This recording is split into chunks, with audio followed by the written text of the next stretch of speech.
The proceeding will start shortly.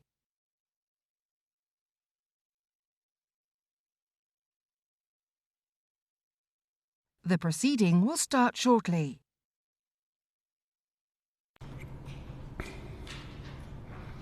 Good afternoon and welcome to the Backbench Business Committee. We have 3 applications in front of us this afternoon. The first one is in the name of Anthony Mangnall, but it's actually Alistair Carmichael presenting.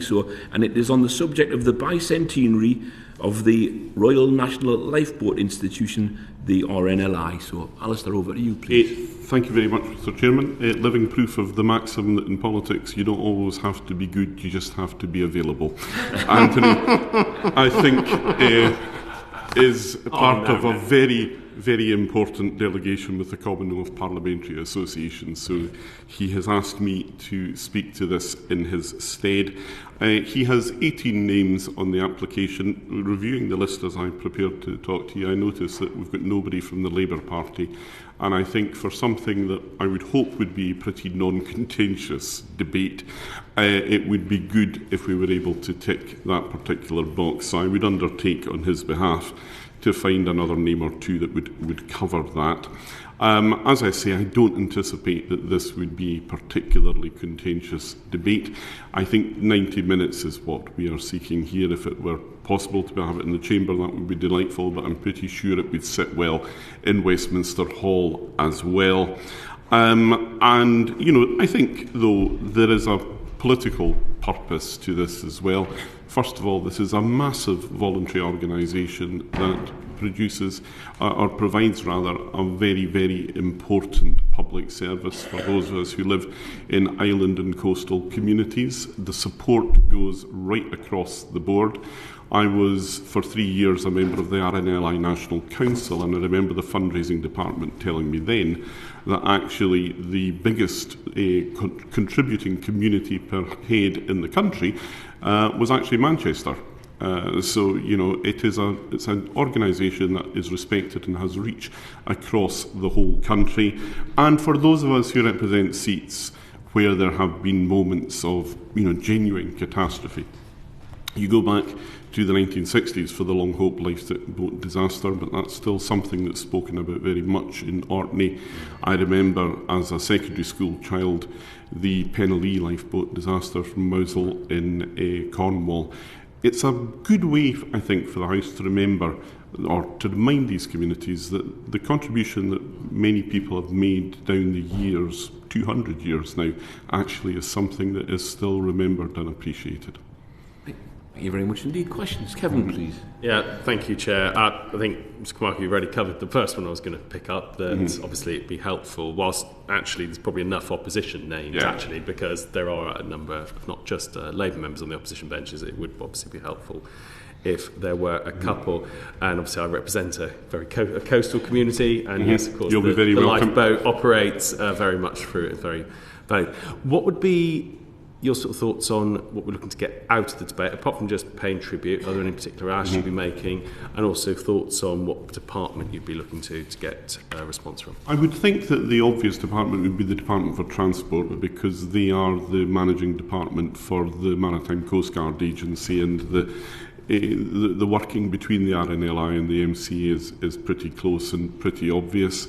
If you were to take it beyond that, it would be into perhaps the sort of volunteering aspects that would be something that would be fruitful. I've no doubt there is bound to be some taxation aspect, but I think most appropriately it would sit with the DFT. Okay, thank you. Well, I'm just perusing the list, Alistair. I think it's safe we could add your name to the list. Well, that might be helpful. Yes. And probably Jim Shannon as well. Yes, definitely. Yes, it is coastal, yes. Some things are just too obvious to state. Well, Jim has the same motto as the Royal Engineers, ubiquity. Anyway. Yeah, could I just ask, obviously, are there any special timing arrangements for this debate? Because I think it's the... I think the actual bicentenary is coming up pretty soon. You can tell from the fact I'm looking at a single WhatsApp message here that Mr. Magnell didn't see fit to just put too much information my way before he settled himself down in business class. But I think that would be the case. Okay. 4th of March on the application. Right. Yeah. 4th of March. Okay. Well.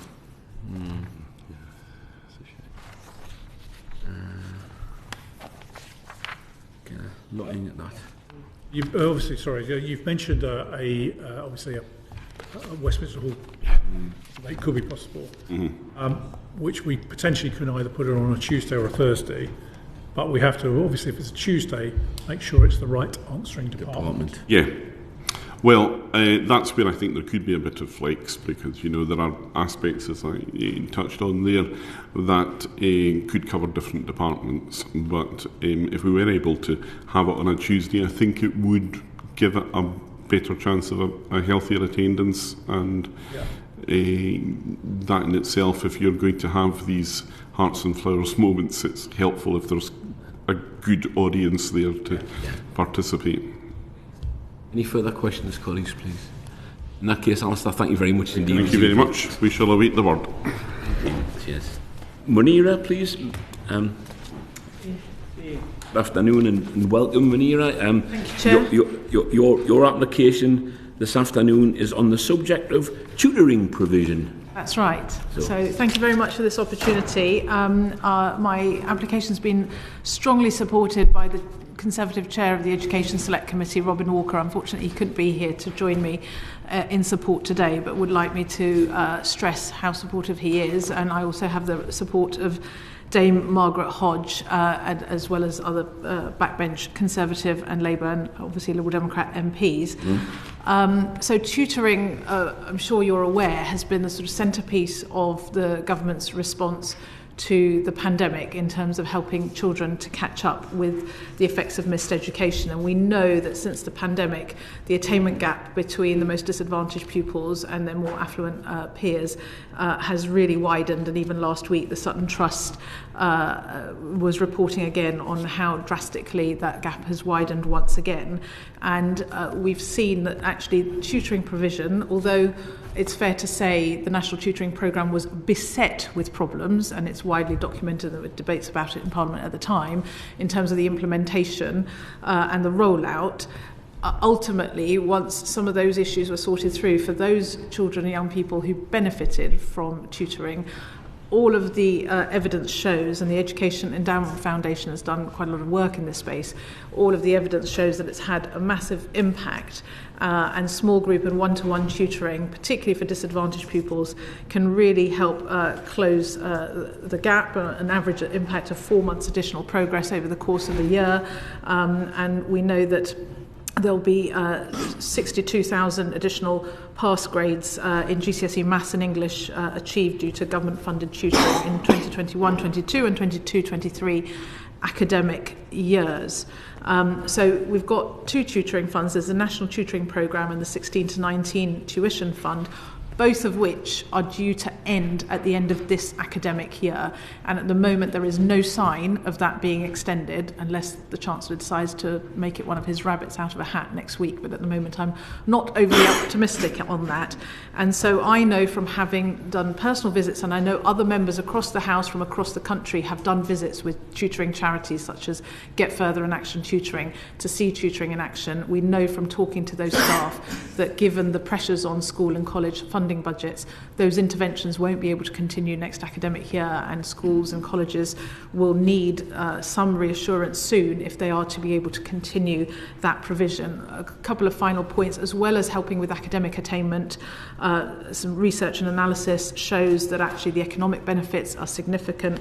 For every £1 spent on tuition, £6.58 is generated in economic returns.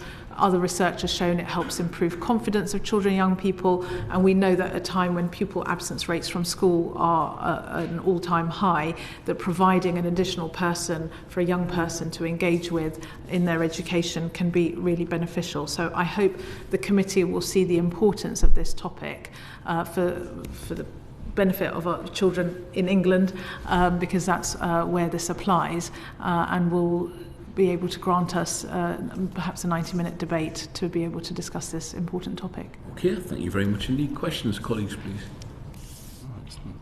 One thing I just mentioned gently, we've got essentially estimate stage debates coming up. Given that in your plea effectively you're asking for more money to be spent on this area, it might lend itself to an estimate debate application. Obviously we're not considering those today, but you'll go in the queue. You might think of that. Okay. I know that Robin Walker is considering putting in from the Education Committee an application, but not on this subject. Yes, I think he's putting in on send because he asked me to sign that, and I did. So, but I'm happy to put. If you think that's it's worth putting in one on this, then I'm happy to. I don't know what the deadline is. Well, I think it's unlikely. I think the deadline's this Friday. It's unlikely that the committee is going to allow 2 debates on education. We're only likely to get 1 day of estimate debates. Okay. Anyone else, please? And it's nailed on Department for Education. Yes. Okay, thank you very much. Well, that's great. Munir, much appreciated. Thank you very much for the application. And we'll move swiftly on. And next up, please, we have Sir Robert Buckland. Sir Robert, welcome. Thank you, Mr. Mayor. It's good to see you. Thank you very much. Just make yourself comfortable. We'll change the nameplate for the right. And Sir Robert, your application is on the subject of independent review of autism employment. That's right, which is a review that I launched in April of last year, working with the DWP. It's an independent review which is publishing tomorrow. It has a list of 19 recommendations about how obstacles to employment for autistic people can be removed. The current statistics are alarming. Under 3 in 10 adults, autistic adults, have a job. That's way below the disability average, and it's something I think we need action on. I had the privilege, I think, of being the first backbencher to have an in-chamber debate on autism as a backbench debate back in 2012, when I was then chair of the committee of the all-party group. I'm back now as chair of that all-party group, and I know there's considerable interest across the House in these issues, bearing in mind the fact it will affect constituents across the country. I enjoy the support, I think, of 12 colleagues from various parties in Parliament who have signed the letter of application that I know you have. The report is a weighty document coming in at about 50 pages, plenty for us to debate and discuss, and by the time I would envisage a debate being held, colleagues will have had a chance to digest it, and I'm sure there will be a range of issues and experiences that colleagues would want to share. I would ask, ideally on the floor of the House, I think this could command enough support for that time to be merited, and I would welcome that opportunity to promote what I think is work that is needed, and proposals that will require further implementation, but which I think, again, government need to be held to account on. That's my application. So. Thank you very much indeed. Sorry, just in terms of the report that's going to be issued, presumably, as you say, it's a weighty document, as it were, but it will presumably contain recommendations to government. And I wonder if you would then want to frame those recommendations in a motion that the House could consider. That's interesting. I had viewed perhaps that we would have considered the review. The recommendations indeed relate to government, but also relate to wider business and industry. It's a very much an outward-facing review. I've been working with Autistica, the leading research charity in the UK. They produced an index that employers can use. I'd be happy to consider wording of any potential motion. Off the top of my head, this House has considered this particular, whatever the title is, and urges the government to adopt the government and other employers to adopt the recommendations.